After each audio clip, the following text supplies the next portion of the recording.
Cheeseman, what do you want to do tonight? Same thing we do every night, Pinky. Try to take over the world. This audio presentation of It Works by R.H.J., the famous little red book that makes your dreams come true. A clear, definite, common-sense plan of accomplishment is brought to you by audioenlightenment.com, copyright 2013, all rights reserved. If you know what you want, you can have it. The man who wrote this book is highly successful and widely known for his generosity and helpful spirit. He gives full credit for all that he has accomplished in mastering circumstances, accumulating wealth, and winning friends, to the silent working out of a simple, powerful truth which he tells of in his work. He shows you here an easy, open road to a larger, happier life, knowing that the greatest good comes from helping others without expecting praise. The author of this work has requested that his name be omitted. So what is the real secret of obtaining desirable possessions? Are some people born under a lucky star or other charm which enables them to have all that which seems so desirable? And if not, what is the cause of the difference in conditions under which men live? Many years ago, feeling that there must be a logical answer to this question, I decided to find out, if possible, what it was. I found the answer to my own satisfaction, and for years have given the information to others who have used it successfully. From a scientific, psychological, or theological viewpoint, some of the following statements may be interpreted as incorrect, but nevertheless, the plan has brought the results desired to those who have followed the simple instructions. And it is my sincere belief that I am now presenting it in a way which will bring happiness and possessions to many more. If wishes were horses, beggars would ride, is the attitude taken by the average man and woman in regard to possessions. They are not aware of a power so near that it is overlooked, so simple in operation that it is difficult to conceive, and so sure in results that it is not made use of consciously or recognized as the cause of failure or success. "Gee, I wish that were mine," is the outburst of Jimmy, the office boy, as a new red roadster goes by. And Florence, the telephone operator, expresses the same thought regarding a ring in the jeweler's window, while poor old Jones, the bookkeeper, during the Sunday stroll, replies to his wife, "Yes, dear, it would be nice to have a home like that, but it is out of the question. We will have to continue to rent." Landham, the salesman, protests that he does all the work, gets the short end of the money, and someday will quit his job and find a real one. And President Bondum, in his private sanctorum, voices a bitter tirade against the annual attack of hay fever. At home is much the same. Last evening, Father declared that daughter Mabel was headed straight for disaster. And today, Mother's allowance problems and other trying affairs fade into insignificance as she exclaims, "This is the last straw." Robert's school teacher wants to see me this afternoon. His reports are terrible. "You know, but I'm late for bridge now. She will have to wait until tomorrow." So goes the endless stream of expressions like these from millions of people in all classes who give no thought to what they really want, and who are getting all they are entitled to or expect. If you are of these millions of thoughtless talkers or wishers, and would like a decided change from your present condition, you can have it. But first of all, you must know what you want, and this is no easy task. When you can train your objective mind, or the mind that you use every day, to decide definitely upon the things or conditions you desire, you will have taken your first step in accomplishing or securing what you know you want.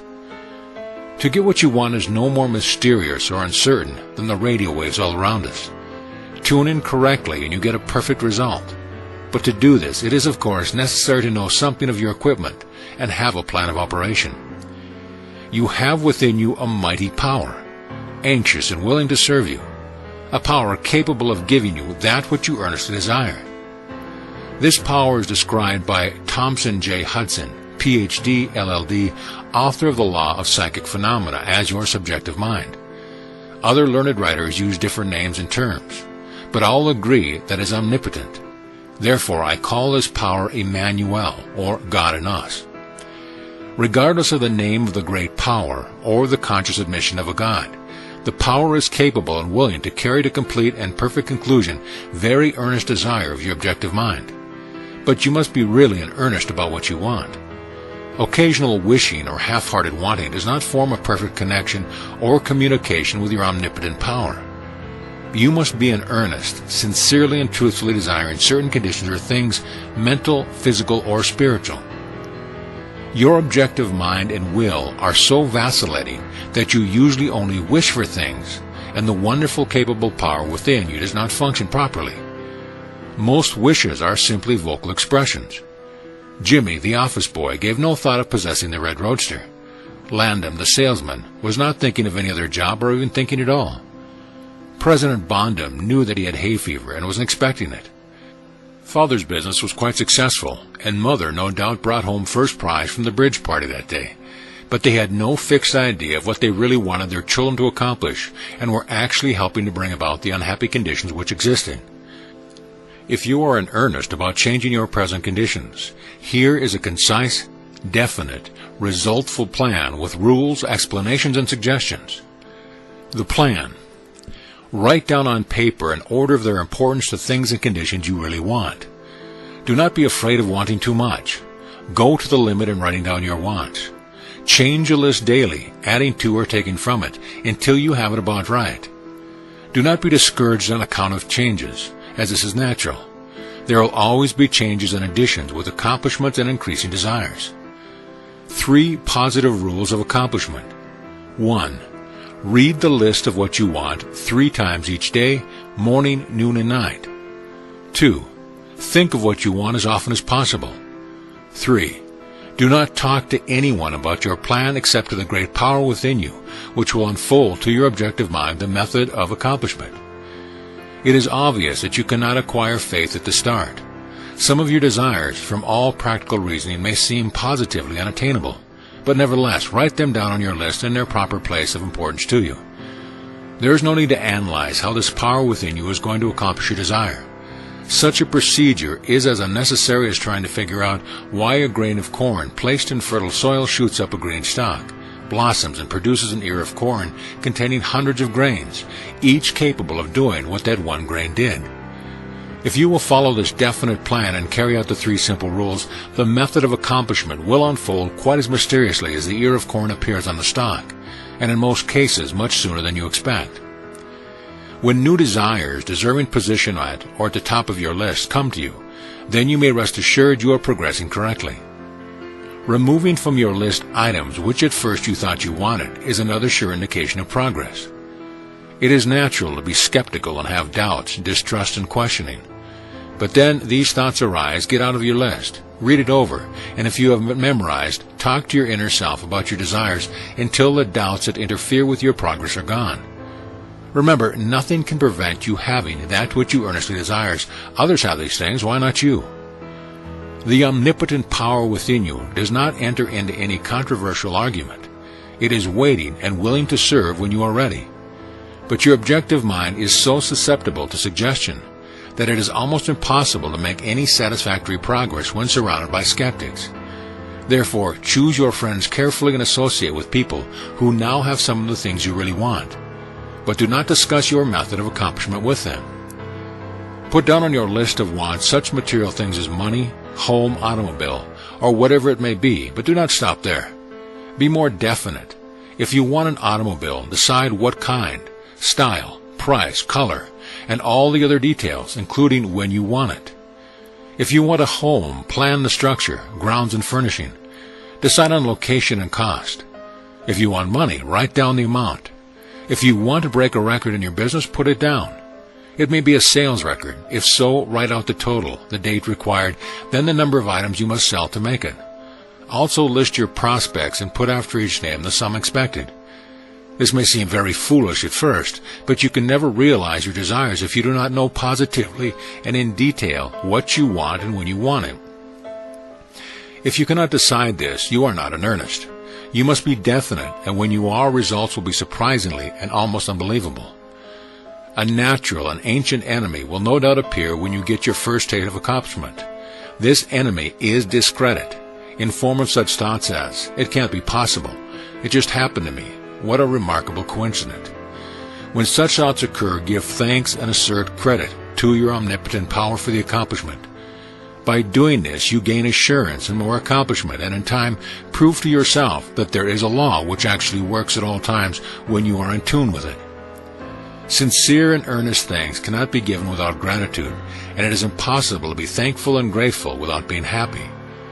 Therefore, when you are thanking your greatest and best friend, your omnipotent power for the gifts received, do so with all your soul and let it be reflected in your face. The power and what it does is beyond understanding. Do not try to understand it, but accept the accomplishment with thankfulness, happiness, and strength and faith. Some cautions. It is possible to want and obtain that which will make you miserable, that which will wreck the happiness of others, that which will cause sickness and death, and that which will rob you of eternal life. You can have what you want, but you must take all that goes with it. So in planning your wants, plan that which you are sure will give you and your fellow man the greatest good here on earth, thus paving the way to that future hope beyond the pale of human understanding.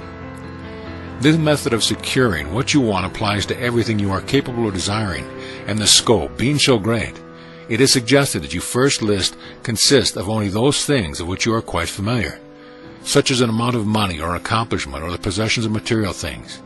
Such desires as these are more easily and quickly obtained than the discontinuity of a fixed habit, the welfare of others, and the healing of mental and bodily ills. Accomplish the lesser things first, then take the next step, and when that is accomplished, you will seek the higher and really important objectives in life. But long before you reach the stage of your progress, many worthwhile desires will find their place on your list. One will be to help others as you have been helped.